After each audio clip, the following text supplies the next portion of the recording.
Bapa di dalam surga, kami kemurahan dan berkat Tuhan kepada kami, dan Tuhan kami juga melihat banyak bencana alam yang terjadi di Amerika, baik yang terjadi di Louisiana maupun yang sedang ada kebakaran di daerah Lake Tahoe. Tuhan kami berdoa kiranya Tuhan Engkau menjaga dan melindungi mereka yang kena bencana ini. Kiranya Tuhan menghibur, menguatkan, dan juga kiranya Tuhan agar bencana-bencana ini boleh cepat berlalu. Tuhan kami juga melihat COVID yang semakin banyak terjadi di Amerika. Tuhan kami juga memohon kiranya Tuhan terus menjaga, melindungi kami, sehingga kami boleh hidup dalam tubuh yang sehat. Dan kami berdoa bagi para medis yang sedang berjuang untuk menyembuhkan mereka yang terkena virus, kiranya Tuhan menguatkan mereka, dan bagi mereka yang sakit, kiranya Tuhan jamah dan sembuhkan. Biarlah bencana-bencana ini boleh cepat berlalu daripada kehidupan kami. Namun kami juga sadar bahwa semuanya ini akan terjadi menjelang kedatangan Tuhan kembali. Dan biarlah ini semua juga boleh mengingatkan kami supaya lebih mencintai Tuhan, hidup lebih dekat kepada Tuhan, dan melakukan segala sesuatu yang Tuhan inginkan agar kami lakukan di dalam kehidupan kami. Tuhan kami serahkan, sebentar lagi kami akan belajar kitab Roma, dan kiranya Roh Kudus yang memimpin kami ke dalam seluruh kebenaran. Terpujilah nama-Mu Bapa, di dalam nama Tuhan Yesus kami berdoa. Amin. Amin.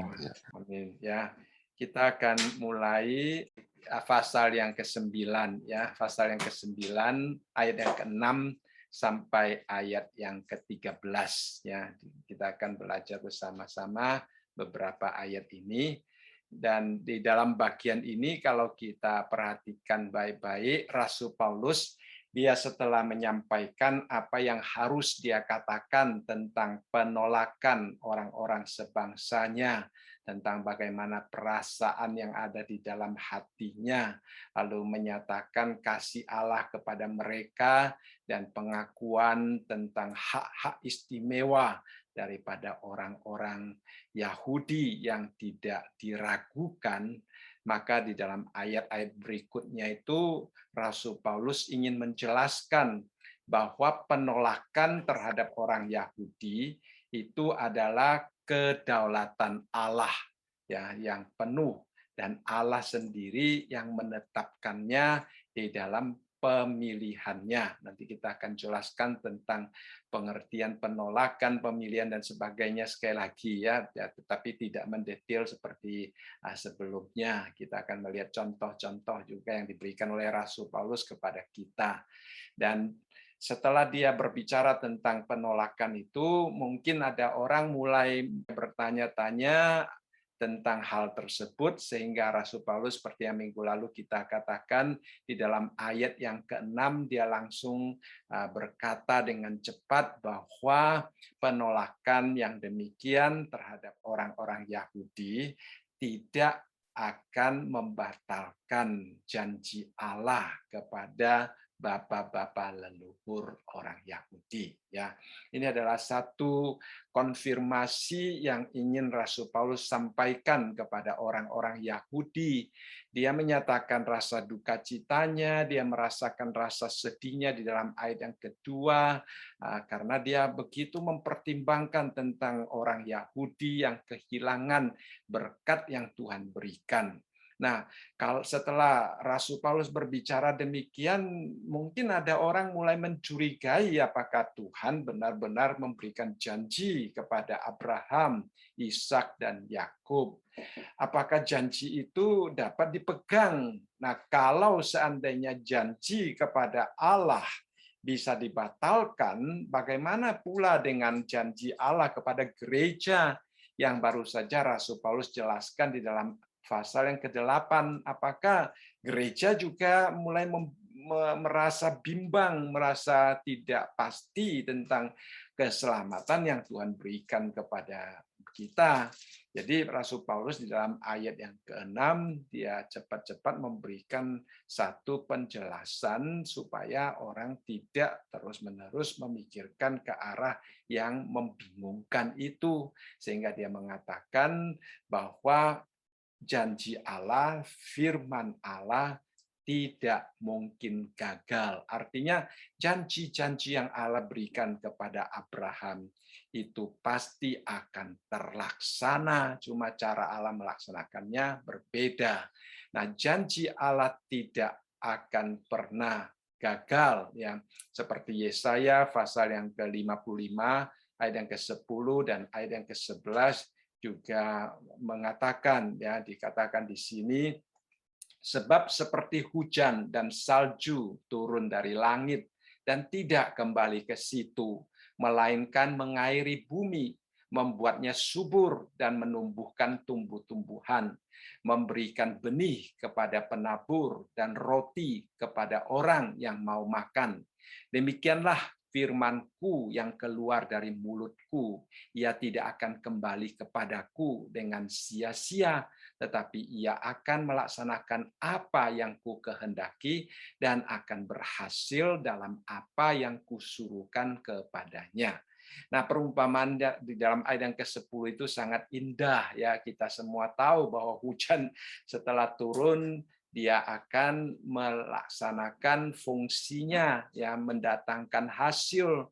Dikatakan di sini memberikan pertumbuhan pada tumbuh-tumbuhan, memberikan benih kepada penabur, dan setelah ada penabur dan penuaian, ada roti bagi mereka yang memerlukannya. Nah, itu adalah perumpamaan yang Tuhan tunjukkan kepada kita bahwa firman-Nya juga sama. Setelah firman Tuhan diucapkan oleh Tuhan, tidak mungkin tidak terlaksana. Semuanya akan tergenapi. Dan Allah yang akan memenuhi, Allah yang akan menggenapi janji ataupun ancaman-ancaman, ya.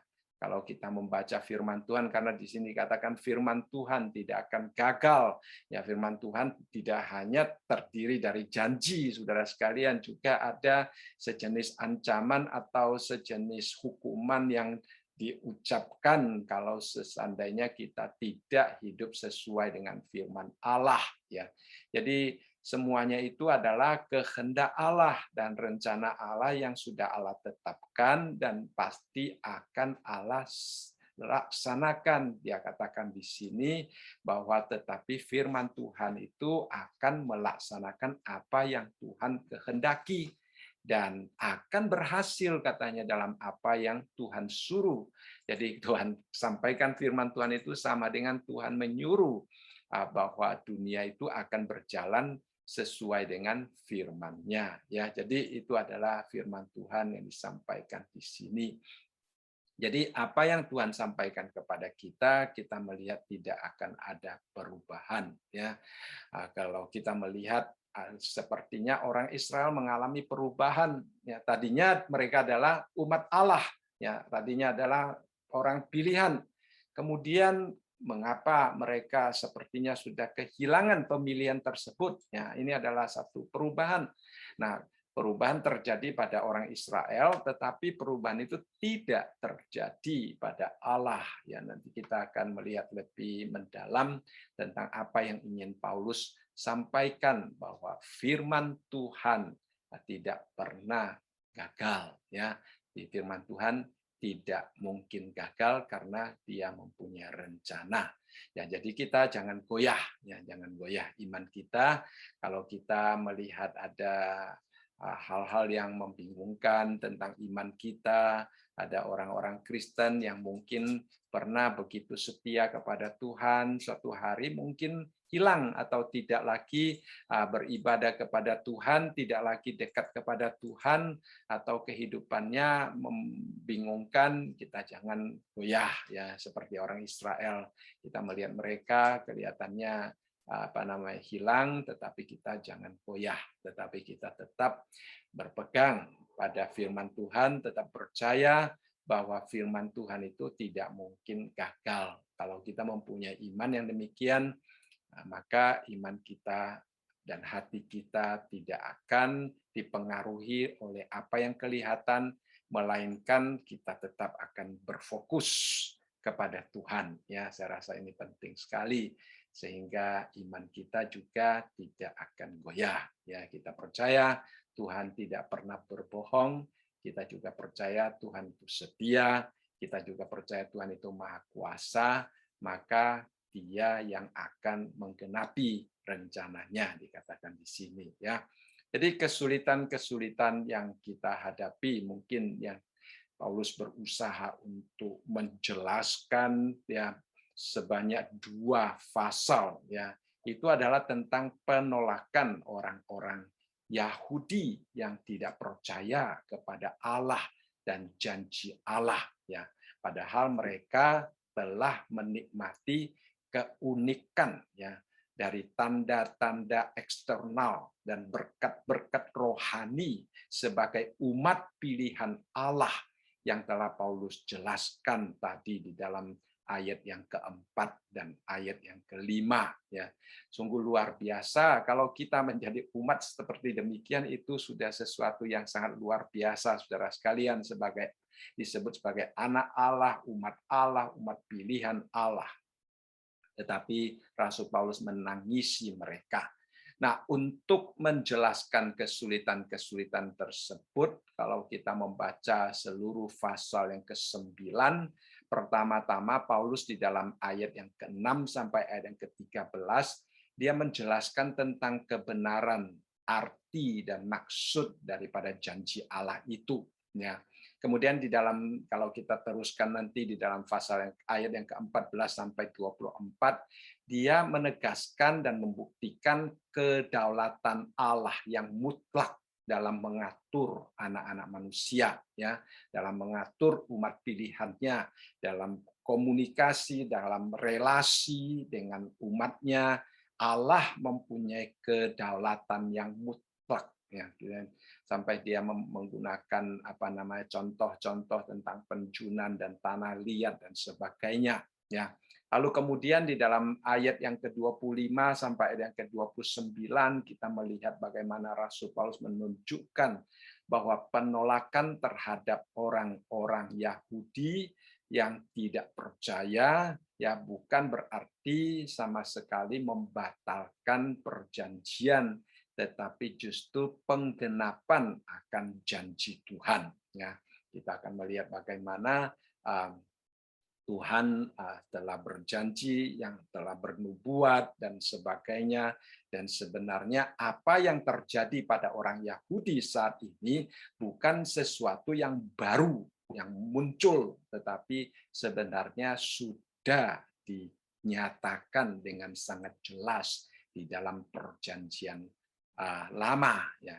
Sehingga di dalam ayat yang ke-10 kembali Rasul Paulus memfokuskan pembahasannya tentang alasan mengapa orang-orang Yahudi ditolak ya. Jadi kita nanti kalau kita sudah memasuki seluruh pasal 9, kita akan mempunyai satu gambaran yang lebih jelas lagi tentang penolakan orang Yahudi ya, yang boleh menguatkan kita sebenarnya. Karena apa? Karena sebagai orang Kristen, penolakan orang Yahudi itu sebenarnya tidak sama dengan kita yang mempunyai iman kepada Tuhan ya.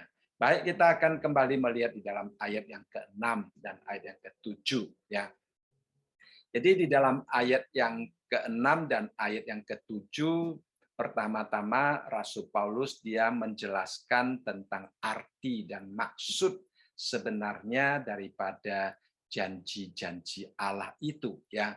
Nah, ketika kita salah mengartikan istilah janji, maka ada kemungkinan kita salah memahami makna daripada janji Allah itu. Maka kita akan sangat mudah mempertanyakan kepada Tuhan tentang pemenuhannya.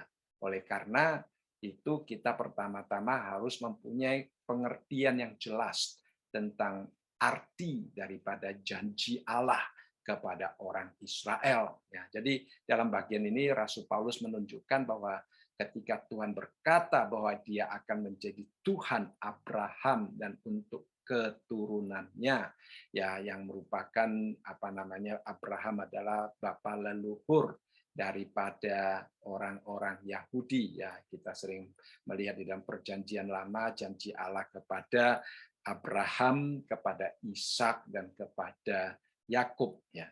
Jadi ketika dia mengatakan bahwa Tuhan berjanji kepada Abraham, dia tidak bermaksud untuk berjanji kepada keturunannya menurut daging, ya. Jadi kita melihat di sini Rasul Paulus dengan sangat jelas menekankan janji itu bukan dimaksudkan kepada keturunan Abraham dalam daging, ya. Nah, dalam bagian ini dikatakan bahwa sejak awal perjanjian itu telah diberikan kepada Ishak dan bukan kepada Ismail, kepada Yakub dan bukan kepada Esau, ya. Dan dalam semuanya ini firman Tuhan tidak berhenti pada Ishak dan Yakub, melainkan juga janji itu diteruskan kepada orang-orang Yahudi sampai kedatangan Tuhan Yesus. Kita melihat orang Yahudi yang masih percaya kepada Kristus, janji itu tetap diterapkan di dalam hidupnya, dan kita sebagai anak-anak Abraham, orang Kristen, ya, kita orang Kristen sebagai anak-anak Abraham, karena Abraham adalah bapa orang beriman. Jadi janji itu diteruskan, ya, kepada anak-anak Abraham, sehingga dikatakan di sini sebab tidak semua orang yang berasal dari Israel adalah orang Israel. Nah, kalimat ini sangat penting, ya.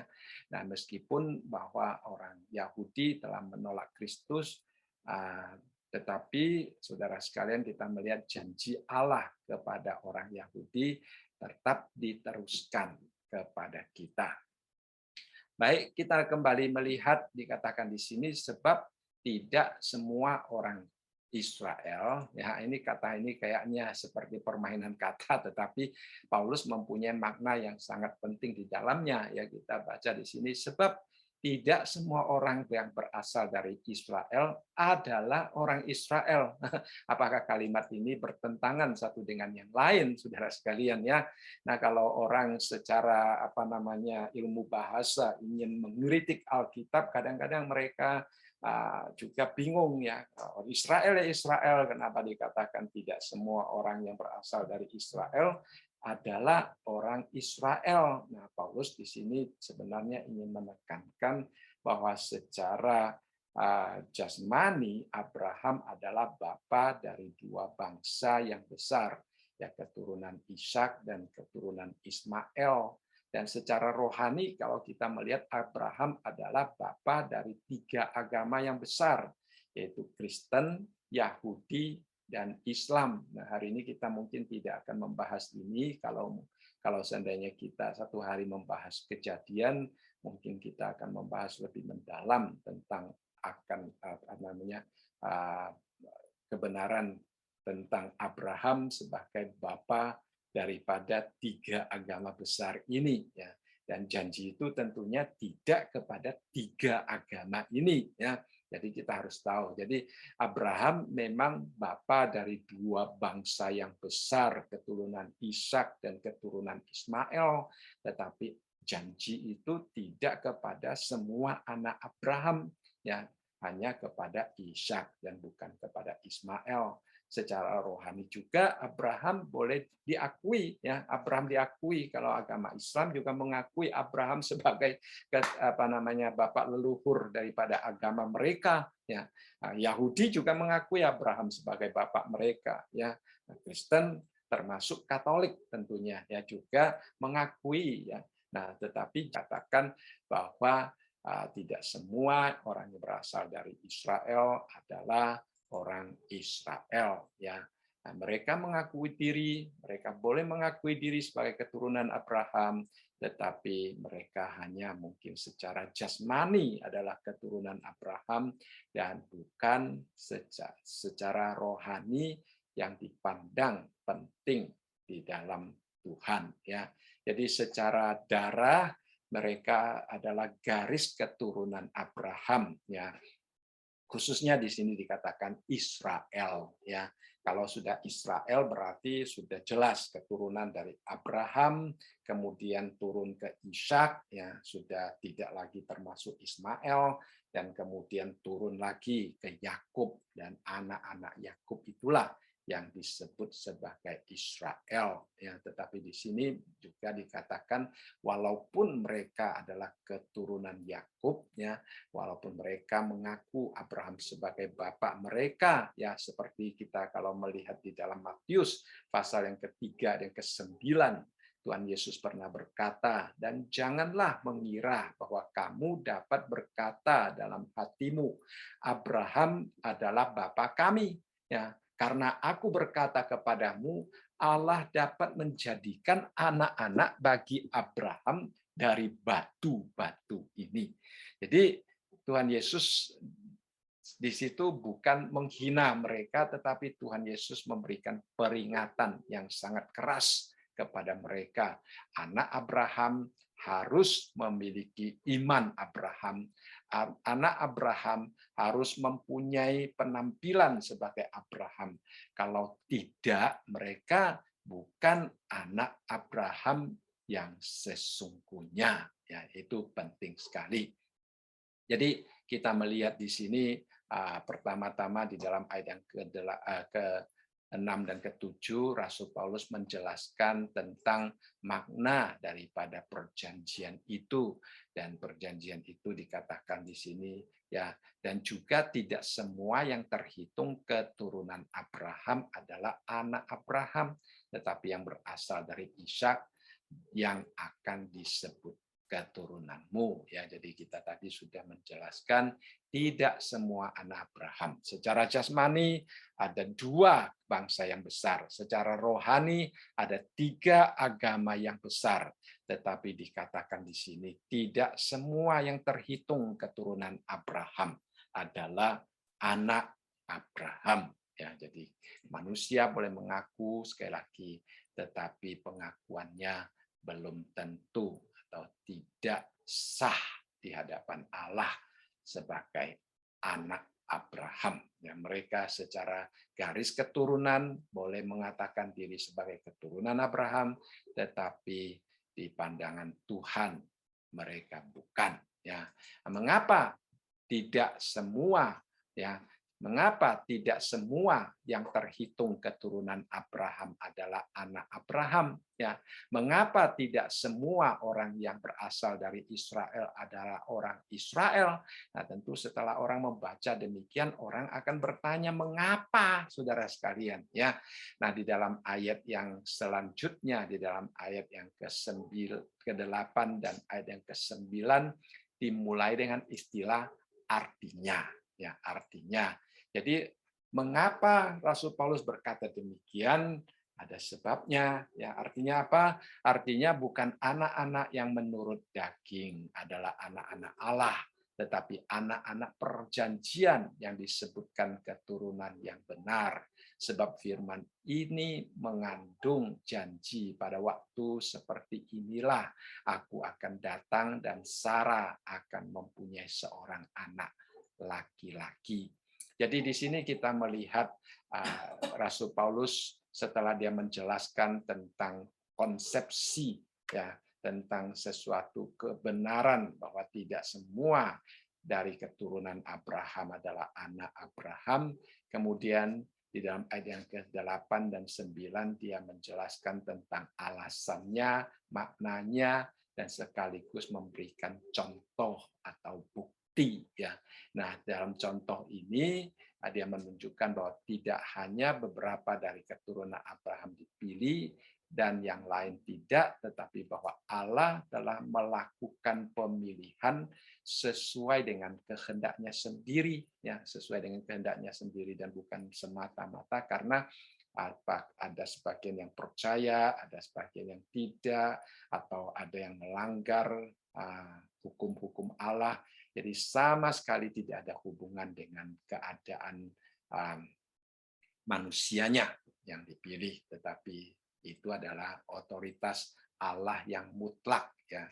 Nah, ini tentang predestinasi yang pernah kita bahas sebelumnya. Nanti kita akan lebih jelas lagi waktu kita melihat tentang Yakub dan Esau, ya. Nah, di sini kita melihat pertama-tama Paulus menjelaskan tentang kisah atau kejadian yang terjadi pada diri Ishak dan Ismail, ya. Nah, tadi saya katakan bahwa anak Abraham secara jasmani ada dua bangsa yang besar, ya.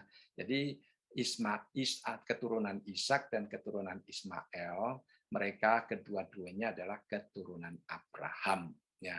Namun Ishak dibawa masuk ke dalam perjanjian dengan Tuhan dan Ismail ditolak dan diusir dari hadapan Allah. Nah, kalau kita membaca di dalam perjanjian lama, khususnya di dalam Kejadian, di situ kita akan melihat tentang asal-usul mengapa adanya dua anak daripada Abraham. Ya, kalau kita baca, Allah mula-mula sudah berjanji kepada Abraham akan mempunyai keturunan seperti pasir di laut dan seperti bintang di langit, ya. Tapi saudara sekalian, mereka merasa bahwa istrinya tidak bisa hamil, tidak bisa melahirkan anak. Kalau istrinya tidak bisa melahirkan anak, bagaimana mungkin dia mempunyai keturunan yang begitu banyak, ya. Nah, untuk mendapatkan keturunan yang begitu banyak, yang pertama-tama istrinya yang paling penting. Kalau istrinya tidak hamil, tidak mempunyai anak, ya, dari mana datangnya keturunan yang begitu banyak? Itu pikiran daripada Abraham. Dan kalau kita secara manusia, mungkin kita kalau mendapatkan janji yang demikian, kita juga akan bertanya-tanya seperti Abraham kalau kita berada di dalam kondisi Abraham, ya. Jadi sampai Alkitab mengatakan bahwa Sarah sempat tertawa kalau mendengar Tuhan menjanjikan yang demikian, karena dia sudah tua, ya, sudah tidak mungkin hamil lagi. Dari mana datangnya anak? Dari mana datangnya keturunan? Nah, itulah saudara sekalian, kadang-kadang kita juga mungkin memakai logika manusia untuk mengartikan, untuk menerjemahkan firman Tuhan. Hati-hati, ya. Hati-hati. Kadang-kadang kita mencoba untuk belajar mengerti firman Tuhan, itu adalah hal yang baik. Tetapi ada rahasia-rahasia tertentu yang mungkin Tuhan tidak ingin membukanya dan kita tidak akan mengertinya. Kita juga harus mempunyai hati untuk menerima akan cara Tuhan berbicara kepada kita, jangan kita memaksa. Nah, itulah yang keluar bidat-bidat yang mencoba untuk menjelaskan apa daripada maksud firman Tuhan, sebenarnya itu masih dirahasiakan, ya. Yang paling jelas kita melihat banyak orang menjelaskan tentang kapan Tuhan Yesus akan datang kembali, ya. Banyak sekali bidat-bidat yang mulai menghitung-hitung, setelah hitung-hitung mengatakan, oh, hari ini, tanggal ini, ataupun kapan Tuhan Yesus akan datang kembali. Padahal itu adalah rahasia Allah, ya. Tuhan Yesus sendiri mengatakan, anak aja tidak tahu, bagaimana kita bisa tahu, bagaimana kita bisa hitung, tapi manusia masih tetap, ya, saudara sekalian, kita melihat mencoba menghitung dan memberitahukan kepada kita Tuhan Yesus kapan datang. Nah, itulah konflik yang sering terjadi di dalam iman kita, mempengaruhi hubungan kita dengan Tuhan, mempengaruhi kita di dalam mengikut Tuhan, bahkan mempengaruhi kita di dalam menerima berkat-berkat Tuhan. Ya, bukan Tuhan tidak memberkati kita, bukan Tuhan tidak setia pada janjinya, tetapi kitalah yang mencoba melangkah di depan. Ya, itulah yang menghalangi kita kadang-kadang mendapatkan berkat daripada Tuhan. Nah, Abraham juga demikian, ya. Abraham juga demikian. Walaupun dia adalah bapak orang beriman, tetapi Abraham bukan manusia yang sempurna. ya. Abraham juga mempunyai kesalahan.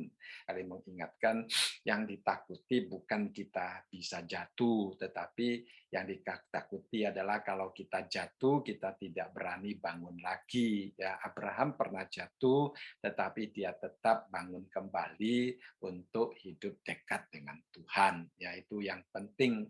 Jadi Abraham pernah gagal, dan kegagalan Abraham itu sebenarnya menyebabkan keturunan Ishak dan Ismail menjadi musuh di sepanjang sejarah. Ya, nah, kalau kita bayangkan Abraham, ya, kalau dia melihat dua anaknya, ya, keturunannya, ya, bermusuhan satu dengan yang lain di sepanjang sejarah, ya, bagaimana perasaannya, ya, itu terjadi hanya karena keputusan yang salah. Keputusan yang salah. Satu langkah. Ya, saudara, kadang-kadang kesalahan itu terjadi hanya satu langkah. Ya, hanya satu saat, satu detik, saudara sekalian, kita melangkah ke salah. Nah, itulah firman Tuhan mengatakan, ya, iblis seperti singa yang berjalan berkeliling untuk mencari mangsanya. Ya, dia mengaum-ngaum untuk mencari mangsanya. Dia berjalan berkeliling mencari waktu kita lengah, ya, satu saat aja, ya, kita lengah, disitulah kita akan masuk ke dalam perangkapnya. Nah, Abraham juga demikian, ya, dan kesalahannya itu menyebabkan dua bangsa berperang satu dengan yang lain di sepanjang sejarah. Ya, kesalahannya terletak di mana? Kita melihat di dalam ayat Kejadian pasal yang ke-16, ya, ayat yang kedua. Nah, Kejadian pasal yang ke-16 ayat yang kedua dikatakan, berkatalah Sarai kepada Abram, ya, engkau tahu Tuhan tidak memberi aku melahirkan anak. Nah, dia memperhatikan tentang dirinya, sudah tua, tidak bisa hamil. Nah, kalau dia tidak bisa punya anak, bagaimana dia bisa punya keturunan? Ya, jadi dia terlalu melihat situasi sendiri dan bukan melihat Tuhan. Itu yang menjadi masalah, saudara. Kadang-kadang yang menjadi tantangan iman kita adalah kita terlalu melihat situasi, ya, kita terlalu melihat keadaan dan tidak memandang kepada Tuhan, tidak berfokus kepada Tuhan, sehingga pandangan kita ditutupi oleh kenyataan-kenyataan yang secara logika memberitahukan kepada kita bahwa apa yang kita harapkan di dalam Tuhan itu tidak mungkin terjadi. Ya, perhatikan baik-baik. Kita terlalu melihat keadaan kita, terlalu banyak melihat lingkungan, terlalu banyak melihat kenyataan, sehingga kenyataan memberikan informasi dan data-data yang secara logika memberitahukan kepada kita bahwa apa yang kita harapkan di hadapan Tuhan itu tidak mungkin terjadi. Nah, itu yang dialami oleh Sarah waktu itu, ya, namanya masih Sarai. Maka dia katakan, engkau tahu Tuhan tidak memberi aku melahirkan anak. Tuhan sudah jelas-jelas menjanjikan bahwa dia akan mempunyai anak, tetapi dia mengatakan Tuhan tidak memberi aku anak. Ya. Nah, jadi dia memberikan usul kepada Abraham. Usulnya apa? Karena itu baiklah hampiri hambaku itu. Mungkin oleh dialah aku dapat memperoleh seorang anak. Ya, jadi kita melihat satu usul yang sangat menyedihkan, ya, yang menghancurkan masa depan keluarga mereka. Ya.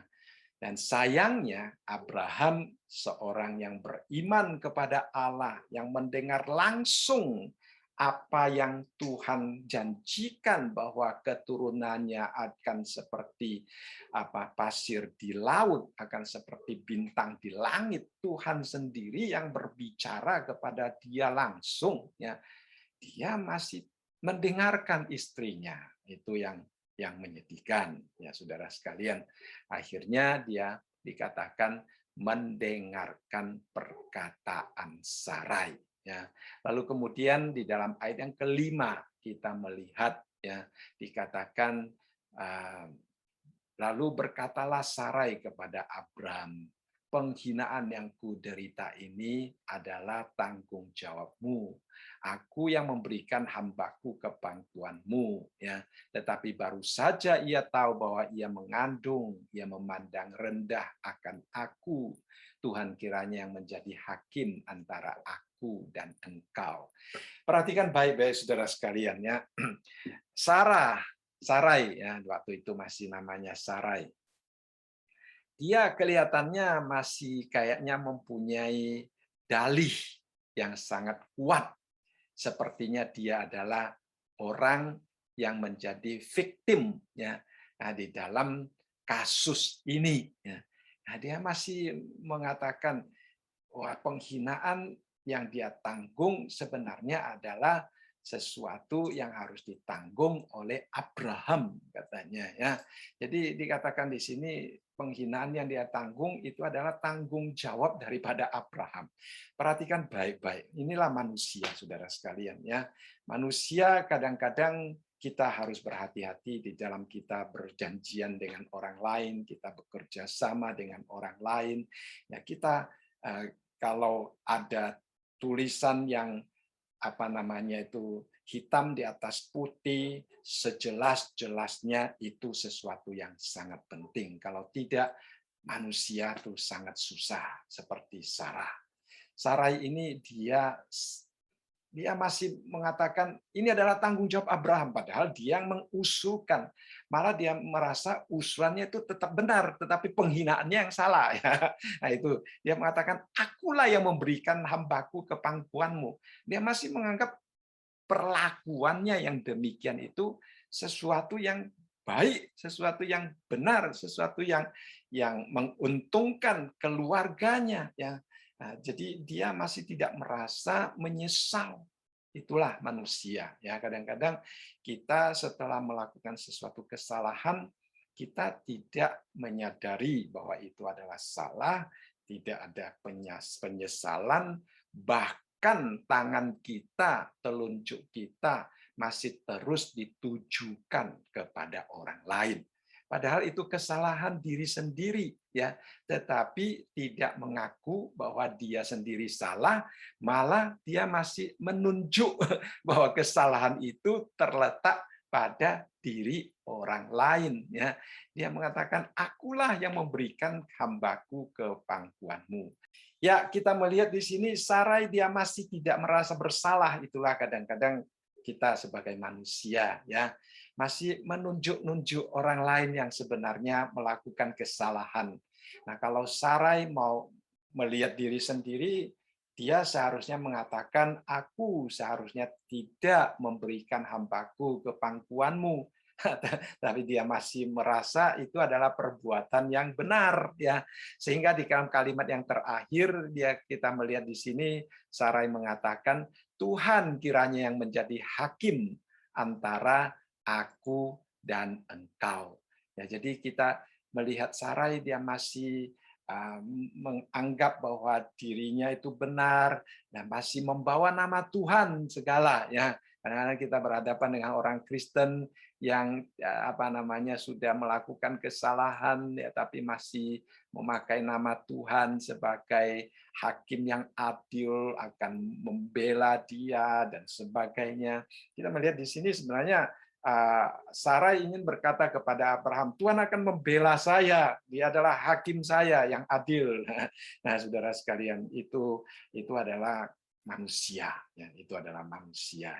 Dan sayangnya Abraham dia mungkin kadang-kadang begitu ya, laki-laki lebih tidak pintar berargumentasi daripada perempuan mungkin ya. Sehingga di dalam percakapan selanjutnya kita melihat Abraham juga tidak berkata apa-apa, menyerahkan hambanya kepada istrinya. Kalau kita membaca terus ya, Abraham tetap menyerahkan istrinya sampai hambanya itu melarikan diri karena penindasan daripada Sarai. Ya.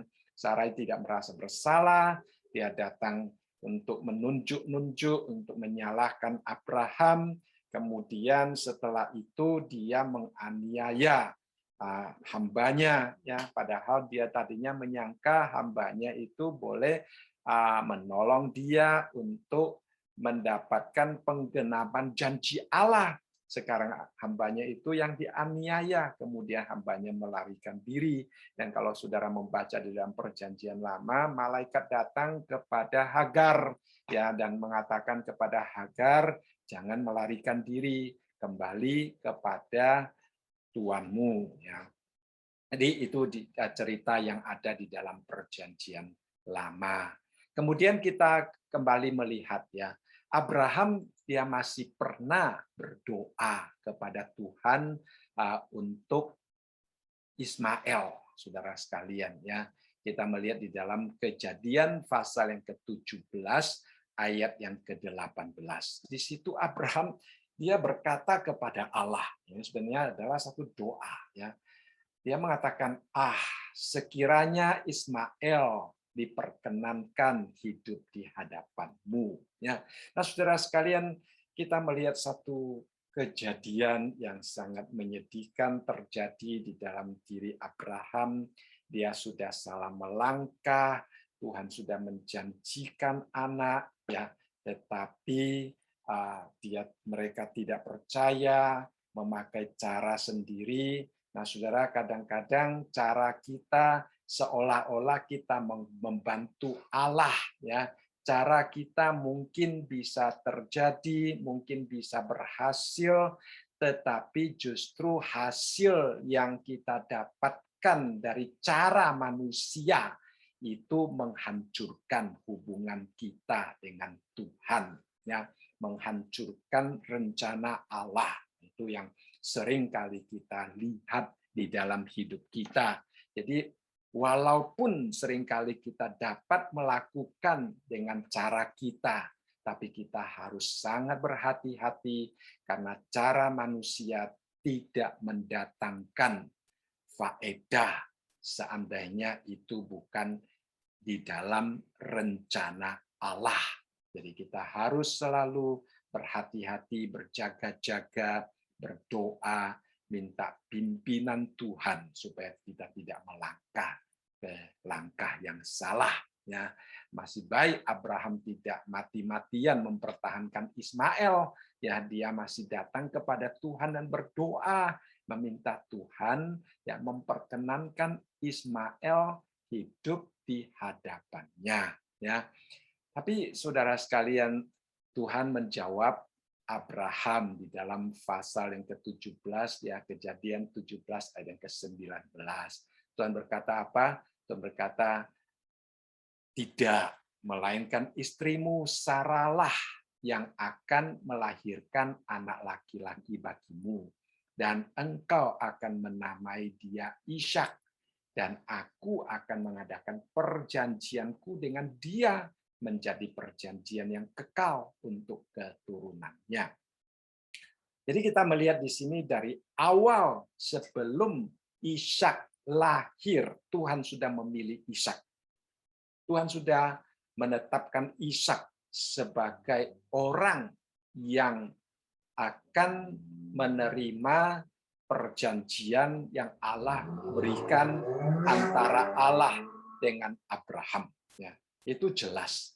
Jadi Abraham mencoba untuk mengusulkan Ismail karena sampai saat itu istrinya belum hamil, tetapi Tuhan berkata tidak. Ya, malah nama sudah diberikan, ya, oleh Allah. Jadi Ishak adalah keturunannya. Jadi di sini dengan jelas dikatakan bahwa yang berasal dari Ishaklah yang akan disebut sebagai keturunan. Dikatakan di dalam ayat yang ke-9, pada waktu seperti inilah aku akan datang dan Sarah akan mempunyai seorang anak laki-laki.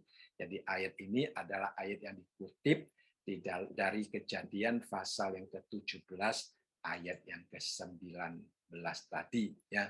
Jadi kita melihat di sini kalimat ini menjelaskan tentang bagaimana Allah telah mempunyai rencana, dan setelah mendengarkan semuanya itu, barulah Abraham rela untuk mengusir Ismail daripada keluarganya.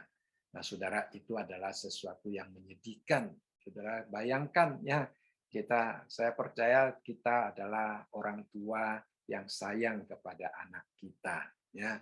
Tetapi kalau kita sebagai orang tua harus mengusir anak kita sendiri, ya, itu adalah sesuatu pengorbanan, ya. Abraham rela mengorbankan Ishak, dia juga rela mengorbankan Ismail karena Ismail akan menghalangi akan pertumbuhan Ishak, ya, akan apa yang dijanjikan oleh Allah itu digenapi di dalam diri Ishak, ya. Jadi dia harus diusir. Jadi Abraham, ya, minta kepada Tuhan supaya Ismail itu tetap hidup di hadapan Allah, tetapi di dalam pasal yang ke-21 ayat yang ke-12 dikatakan, tetapi Allah berfirman kepada Abraham, janganlah sebal hatimu karena hal anak dan budakmu itu. Dalam segala yang dikatakan Sarah kepadamu, haruslah engkau mendengarkannya, sebab yang akan disebut keturunanmu ialah yang berasal dari Ishak. Ya, jadi di sini Tuhan sekali lagi menunjukkan bahwa janji yang dia ucapkan kepada Abraham itu sebenarnya akan diteruskan kepada Ishak. Dan kita melihat akhirnya, ya, di dalam kitab kejadian kita melihat pada akhirnya Ismail sungguh-sungguh diusir daripada rumah Abraham. Itu sesuatu yang sangat menyedihkan, saya katakan tadi, ya. Tetapi itu harus dilakukan oleh Abraham sebagai akibat daripada kesalahannya. Nah, janji firman Tuhan yang telah Tuhan ucapkan, ya, kepada Abraham itu diteruskan kepada keturunannya, dan Paulus mengatakan bahwa firman Tuhan tidak sia-sia karena walaupun Ismail diusir, tetapi janji itu tetap diteruskan kepada Ishak karena dia adalah orang yang menerima berkat atau janji daripada Allah, ya. Lalu di dalam ayat ini kita melihat dia meneruskan, ya, di dalam ayat yang ke-8 dikatakan bukan anak-anak menurut daging, adalah anak-anak Allah. Nah, saudara sekalian, ya, mengapa dikatakan anak-anak menurut daging? Sekali lagi, Abraham dan Sarah, ya, mempunyai anak Ismail. Mengapa saya katakan itu adalah Abraham dan Sarah? Karena Sarah menganggap itu akan menjadi anaknya. Dia memberikan Hagar kepada suaminya. Dia menyangka bahwa, ya, kita tahu di dalam konsep perbudakan, ya, perhambaan pada waktu itu, kalau seorang laki-laki dibeli oleh tuannya, dia setelah 6 tahun, pada tahun ke-7 dia boleh bebas. Kalau dia datang seorang diri, dia bebas seorang diri. Ya, kalau dia datang seorang diri dan diberi seorang istri oleh tuannya, istrinya itu adalah milik tuannya, tetapi laki-laki itu boleh bebas seorang diri. Kalau dia datang seorang diri, diberi istri oleh tuannya, lalu istrinya melahirkan anak, anak itu adalah milik daripada tuannya, bukan milik daripada hamba yang dibeli. Waktu hamba itu bebas pada tahun ke-7, dia boleh pergi, tetapi sendirian. Istri sama anak harus ditinggal, karena itu adalah milik daripada tuannya. Jadi Sarah waktu itu menyangka bahwa kalau Hagar melahirkan anak itu adalah milik dia, ya, karena itu secara hukum juga milik dia. Jadi, tetapi itu adalah anak yang didapat, dikatakan di sini menurut daging, saudara sekalian, ya, anak yang didapat menurut daging. Tetapi dikatakan di sini bukan anak-anak menurut daging adalah anak-anak Allah, tetapi anak-anak perjanjian yang disebut keturunan yang benar. Sebab firman Tuhan mengandung janji pada waktu seperti inilah aku akan datang dan Sarah akan mempunyai seorang anak laki-laki. Jadi itu adalah janji kalau ayat yang ke-9 ini ya, yaitu janji Allah bahwa Sarah akan mempunyai anak. Yang pertama bukan janji, itu adalah anak yang dari daging. Jadi Ismail adalah satu contoh yang sangat nyata, itu adalah daging.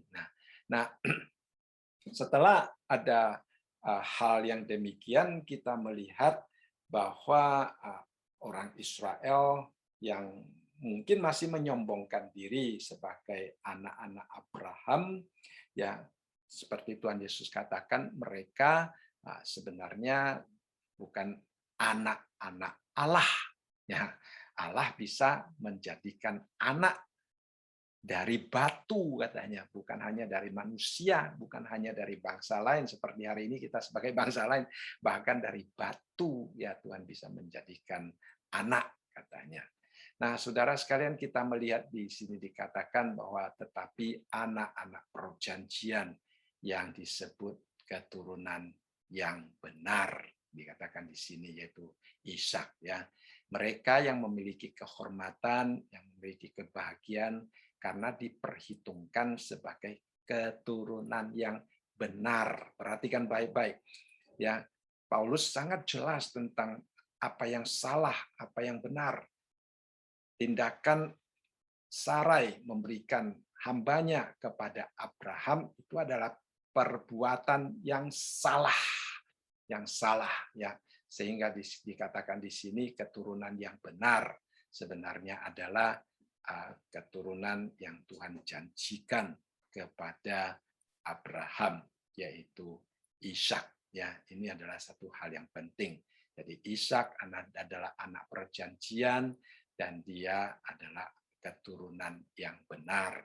Lalu di dalam ayat yang ke-9 ini ya tadi kita melihat itu sudah adalah kutipan Rasul Paulus daripada kitab Kejadian tadi ya.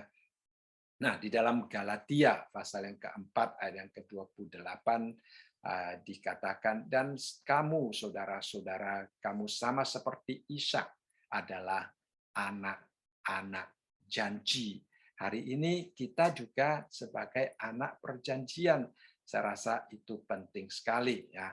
Di dalam Filipi pasal yang ketiga, ayat yang ketiga dikatakan karena kitalah orang-orang bersunat katanya yang beribadah oleh Roh Allah dan bermegah dalam Kristus Yesus yang tidak menaruh percaya pada hal-hal lahiriah. Nah, Sarai menaruh percaya pada hal lahiriah. Dia menyangka dirinya sendiri tidak akan hamil, tidak akan mempunyai keturunan sehingga memakai caranya sendiri. Ya, saudara sekalian, kita tidak.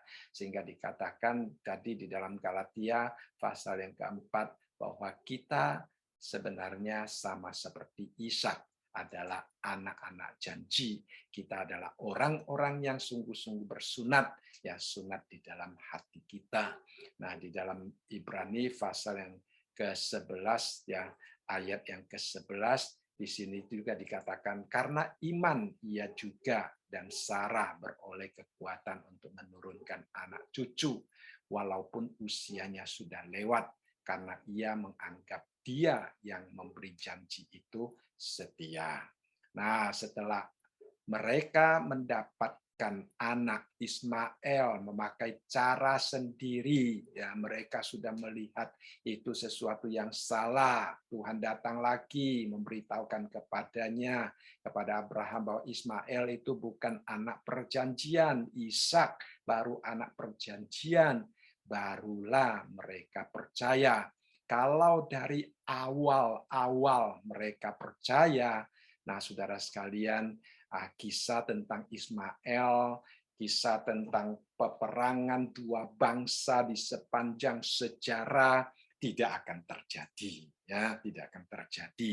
Tetapi karena mereka tidak percaya di awal-awal, sehingga terjadilah kisah Ismail dan terjadilah kisah peperangan dua bangsa keturunan Abraham di sepanjang sejarah, ya. Jadi ini adalah sesuatu yang menyedihkan sebenarnya.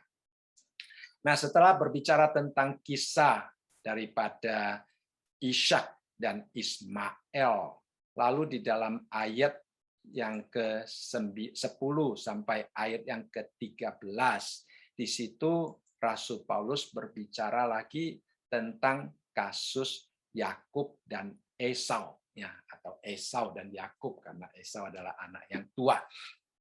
Nah, dalam ayat yang ke-10 dikatakan, tetapi bukan hanya itu, lebih terang lagi ialah Ribka yang mengandung dari satu orang, yaitu dari Ishak, bapa leluhur kita. Nah, mengapa dikatakan lebih terang lagi? Nah, saudara sekalian, ya, dikatakan di sini lebih terang lagi, yaitu sesuatu contoh yang lebih kuat, ya, yang lebih kuat. Dia di sini ingin menunjukkan adanya perbedaan antara hubungan Ishak dan Ismail dan hubungan antara Yakub dan Esau. Ya, ini dua pemilihan, sama-sama Ismail ditolak, Esau ditolak, lalu Ishak dipilih, Yakub dipilih, kelihatannya sama, ya, kelihatannya sama, tetapi sebenarnya mempunyai perbedaan yang jelas, ya, sehingga dikatakan di sini sebenarnya contoh Yakub dan Esau itu lebih kuat untuk menunjukkan tentang kedaulatan Allah, tentang otoritas Allah, di dalam Allah memilih seseorang, ya, di dalam Allah mengikatkan dirinya pada janji yang Dia berikan kepada seseorang, ya. Jadi kalau kita membaca contoh daripada keempat orang ini, seperti saya katakan tadi, Ishak dan Ismail itu sangat jelas mereka mempunyai latar belakang yang berbeda, dari mama yang berbeda, dan juga dari motivasi yang berbeda, ya. Sarah melahirkan Ishak itu adalah janji Allah, tetapi Hagar melahirkan Ismail adalah cara manusia, cara kedagingan. Jadi itu jelas. Sehingga kalau Allah memilih Ishak, tidak memilih Ismail, itu bagi orang lebih gampang dimengerti. Ya, memang kelahiran Ismail itu bukan rencana Allah. Ya, kelahiran Ismail itu juga dari hamba, ya, jadi tidak dapat dimasukkan dalam garis perjanjian antara Allah dengan Abraham. Mungkin masih bisa dimengerti karena itu sebagai akibat kecerobohan Abraham dan Sarai waktu itu. Tetapi di sini dikatakan lain dengan hubungan antara Yakub dan Esau, ya, Yakub dan Esau. Maka di dalam ayat yang ke-10 dikatakan, tetapi bukan hanya itu saja, lebih terang lagi ialah Ribka yang mengandung dari satu orang, yaitu dari Ishak bapa leluhur kita, ya. Nah, jadi Yakub dan Esau itu adalah anak daripada bapa dan ibu yang sama. Nah, itu berbeda, ya. Berbeda dengan Ishak dan Ismail. Ismail dan Ishak walaupun dari Abraham tetapi dari ibu yang berbeda. Tetapi di sini dikatakan mereka dari satu ayah dan satu ibu, ya. Dikatakan Ribka yang mengandung dari satu orang, ya, yaitu dari Ishak, bapa leluhur kita. Dan kita juga tahu bahwa mereka adalah anak kembar, ya. Kalau kita membaca bahasa aslinya, ya, bahasa aslinya itu lebih jelas lagi, ya. Di ek enos koito di sini ya dijelaskan sebagai satu pembuahan ya, satu pembuahan, bukan hanya kalau di dalam bahasa Indonesia dijelaskan dipka yang mengandung dari satu orang ya. Nah, itu masih tidak terlalu jelas ya di dalam terjemahan bahasa Indonesianya, memang dari satu orang yaitu dari Ishak, tetapi itu kalau dari satu orang bisa juga saudara kandung, ya saudara sekalian, dan sebagainya. Tetapi di dalam bahasa aslinya, ya, kalau terjemahan langsung di sini sangat jelas sekali, ya ex enos koiten, ya saudara sekalian. Dikatakan di sini bahwa dia dari satu konsep, ya jadi dari satu pembuahan saudara sekalian ya, artinya mereka berada di dalam satu pembuahan sama-sama ya saudara. Itu menunjukkan tentang kedekatan mereka, tentang kesatuan mereka di dalam garis keturunan Abraham dan Ishak ya. Jadi di dalam garis keturunan Abraham dan Ishak, Yakub dan Esau itu merupakan hubungan yang tidak terpisahkan karena mereka dua-duanya berasal dari satu pembuahan. Nah, ini makanya dikatakan di dalam ayat tadi bahwa contoh ini jauh lebih terang, lebih jelas ya.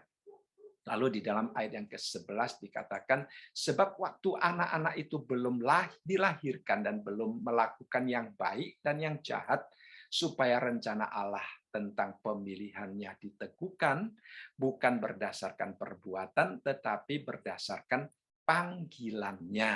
Nah, kita waktu pasal yang ke-8 sudah banyak menjelaskan tentang bagaimana pemilihan Allah, pemanggilan Allah, ya diteguhkan di sini katanya.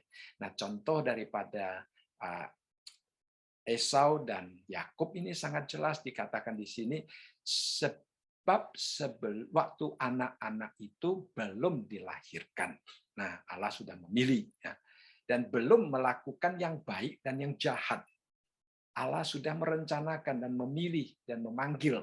Nah, saudara sekalian, berarti di sini pemanggilan Allah. Itulah sebabnya ada Calvinis yang ekstrim mengatakan Allah menolak dan Allah memilih ya. Ya memang secara hurufiah kelihatan sepertinya Allah memilih sebagian orang lalu menolak sebagian orang ya. Mungkin di sini saya jelaskan sedikit tentang pemilihan dan penolakan dulu ya, karena nanti kita akan menggunakan banyak istilah tentang Allah menolak ya. Nah, seperti ayat yang ke-13, Allah membenci Esau dan sebagainya ya. Nah, saya ingat Leni pernah bertanya pertanyaan apakah Allah menolak atau Allah memilih dan menolak ya.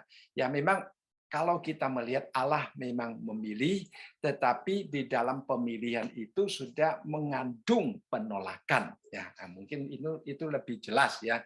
Dan apakah Allah itu tidak adil dengan berbuat demikian? Nanti ayat-ayat selanjutnya kita akan melihat penjelasan daripada Rasul Paulus bahwa itu tidak ada hubungan dengan keadilan Allah. Ya.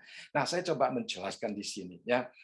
Bagaimana kita mengatakan Allah memilih sebagian orang dan pemilihan itu sudah mengandung penolakan terhadap yang lain ya, dan tindakan Allah itu adil ya, tindakan Allah itu adil. Nah, pertama-tama Allah memilih sebagian orang itu adalah wujud kasih karunia-Nya. Tetapi pada waktu Allah tidak memilih sebagian orang, itu adalah sesuatu yang netral, sesuatu yang normal, sesuatu realita yang harus dihadapi oleh orang yang tidak dipilih. Ya, mengapa saya katakan demikian? Nah, kita tahu bahwa Alkitab mengatakan semua manusia telah jatuh di dalam dosa, kehilangan kemuliaan Allah, dan upah dosa adalah maut. Ya, nah, Paulus di dalam Efesus juga mengatakan dahulu kita mati di dalam dosa, kita hidup di dalam dosa, ya. Kita hidup di dalamnya. Kita hidup di dalam kematian oleh dosa.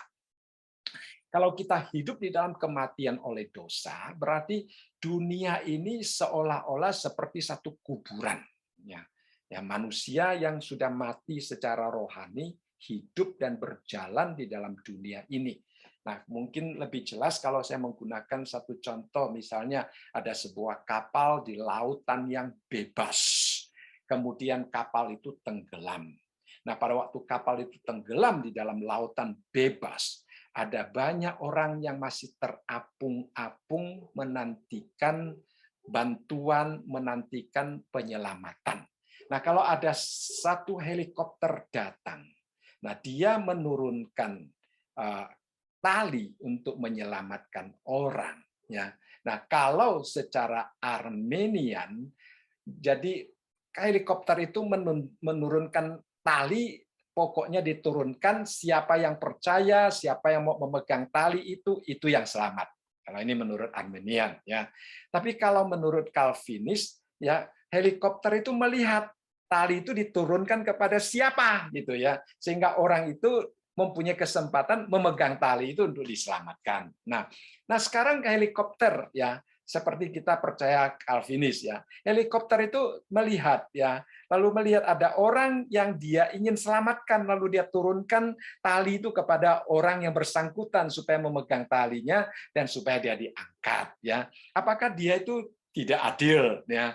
Nah, saudara sekalian, kita tidak boleh mengatakan helikopter itu tidak adil, karena itu adalah kebebasan dia dan itu adalah kemurahan dia, karena dia bersedia menyelamatkan orang tersebut. Nah, yang lain-lain tidak ada kesempatan untuk memegang tali, bukan berarti dia tidak diperlakukan dengan tidak adil, tidak, tetapi memang itu satu realita yang harus dia hadapi karena dia sedang tenggelam di dalam lautan, ya. Atau contoh lain misalnya, ya. Nah, kalau saudara ada kesempatan misalnya mengadopsi anak, ya. Nah, kalau seseorang mengadopsi anak, kalau ke panti asuhan, ya kalau dia memilih satu anak, berarti pemilihan itu secara tidak langsung menolak yang lain, nah, saudara sekalian, ya. Nah, dia memilih anak itu adalah merupakan wujud daripada kemurahannya untuk memilih anak tersebut, ya. Atau hari ini banyak orang bukan ke panti asuhan untuk mengadopsi, tetapi ke tempat-tempat peliharaan kucing, ya, anjing, mereka pergi adopsi, ya, kucing, adopsi anjing, saudara sekalian, ya. Kalau mereka memilih satu, berarti pemilihan itu sendiri sudah menunjukkan penolakan terhadap yang lain. Nah, ini yang sebenarnya diajarkan di sini, saudara sekalian, ya, tentang bagaimana Allah memilih Yakub dan tidak memilih Esau, walaupun mereka dua-duanya adalah anak kandung, ya, saudara sekalian. Ya, saya tambahkan penjelasan ini supaya nanti kalau kita berbicara tentang pemilihan dan penolakan, kita tahu konsep penolakan itu sebenarnya adalah manusia itu sebenarnya sudah berada di dalam dosa. Tuhan memilih itu menunjukkan kemurahan Tuhan, ya, menunjukkan kasih karunia Tuhan. Sama sekali tidak menunjukkan ketidakadilan Tuhan, malah menunjukkan kasih karunia Allah yang dia berhak untuk bertindak demikian, ya. Jadi di sini dikatakan, ya, bahwa mereka adalah anak kembar dari satu pembuahan.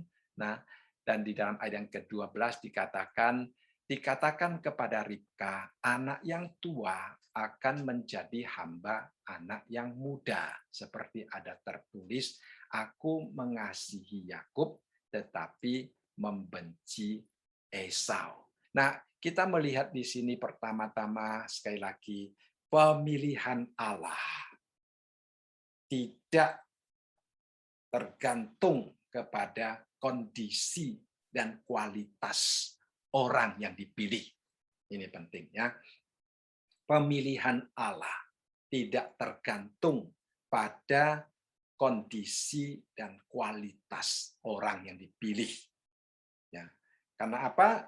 Karena dikatakan di sini sebelum Esau dan Yakub dilahirkan, ya, sebelum mereka melakukan yang baik dan yang jahat, berarti kondisi ini belum terbentuk. Kualitas hidup mereka belum ada, ya, tetapi Tuhan sudah menentukan mereka. Jadi pemilihan Allah itu semata-mata adalah otoritas Allah yang mutlak. Ya, sekali lagi ini berbeda sekali dengan kepercayaan Armenian, ya. Armenius dia pernah berkata mengenai yang ditolak dan yang dipilih dibedakan oleh kualitas-kualitas yang pantas, ya.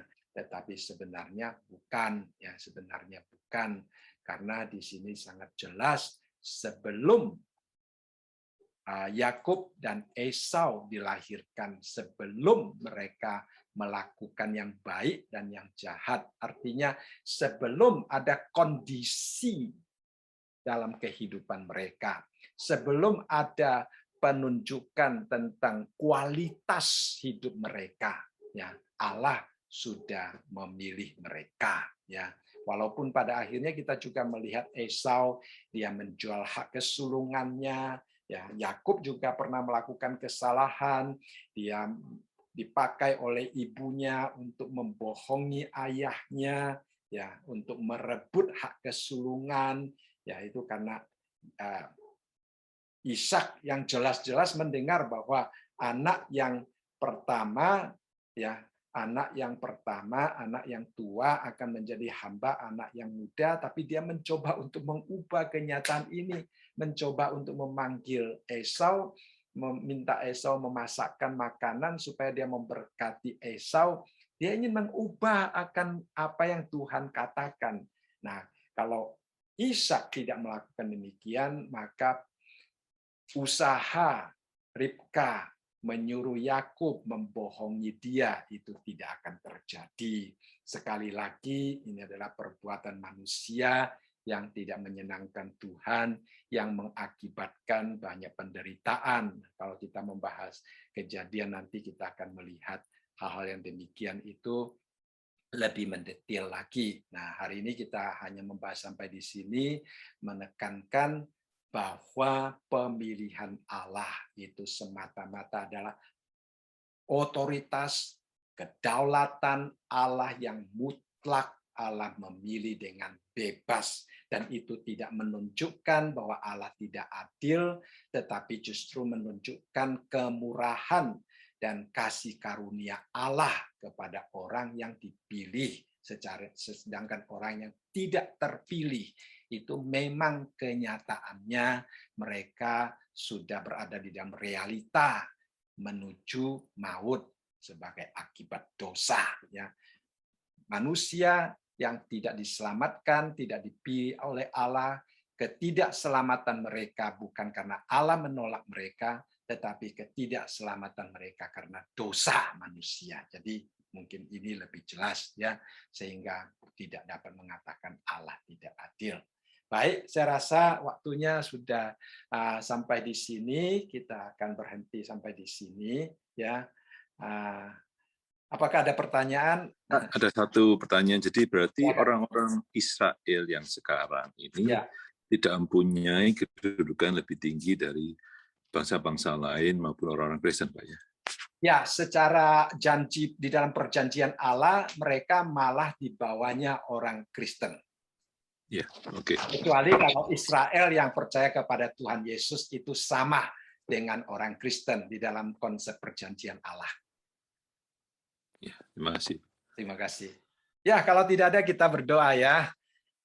Tuhan, kami kembali bersyukur melalui firman-Mu, Engkau kembali menguatkan kami bahwa kami menjadi orang Kristen semata-mata karena kedaulatan Tuhan, dan kami juga percaya bahwa Tuhan tidak pernah berubah, maka iman kami juga tidak akan goyah, dan kami akan diselamatkan sekali selamat, kami akan terus berada di dalam naungan pimpinan dan keselamatan yang Tuhan berikan kepada kami, sampai satu hari kami bertemu muka dengan muka dengan Tuhan di dalam kekekalan yang Tuhan sediakan bagi kami.